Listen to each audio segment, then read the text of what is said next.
Hi viewers, இப்போ சம்மருக்கு நல்லா ஜில்லுன்னு நம்ம எப்படி ரோஸ் மில்க் செய்யலான்னு பார்ப்போம். இது நான் ஏற்கனவே கடல் பாசி செஞ்சு வச்சுருந்தேன்.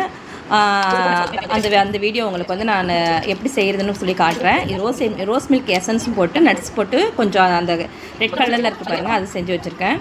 ப்ளெயினாகவும் செஞ்சு வச்சுருக்கேன். இப்போ எப்படி வந்து பாலை வந்து காய்ச்சி எடுத்து வச்சுக்கணும். வடிகட்டி கொஞ்சம் பால் வந்து எடுத்து உர ஊற்றுறதுக்காக எடுத்து வச்சுக்கிட்டு அப்புறம் அதில் ஐஸ் வாட்டர் எடுத்து கொஞ்சம் ஊற்றிக்கணும். அப்புறம் நம்ம வந்து அந்த கடல் பாசி இருக்குல்லங்க, அகர் அதை வந்து நல்லா ஸ்லைஸாக கட் பண்ணி அதிலே எடுத்து போட்டுக்கணும்.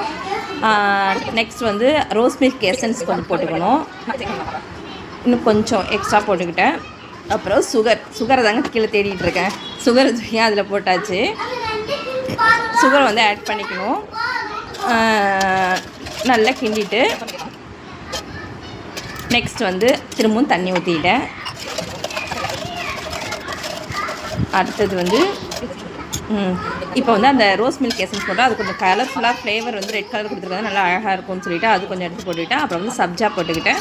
பாதாம் பீசன் வந்து எங்கள் வீட்டில் யாருக்கும் பிடிக்காது அப்படின்றத பாதாம் பீசன் வந்து ஒரே ஒரு ஸ்பூன் மட்டும் சேர்த்துக்கிட்டேன். ஒரு ஸ்பூன் வந்து பாதாம் பீசன் இப்போ சேர்த்துக்கோம் பாருங்கள். ஒரு ஸ்பூன் வந்து பாதாம் பீசன், அவ்வளோதாங்க. இப்போ வந்து தம்பிக்கு எடுத்து ஊற்றி கொடுக்குறேன். தம்பி குடிச்சிட்டு நல்லா இருக்குன்னு சொல்லிட்டான். இந்த வீடியோ உங்களுக்கு பிடிச்சிருந்தா மறக்காமல் சப்ஸ்கிரைப் பண்ணுங்கள். Bye viewers.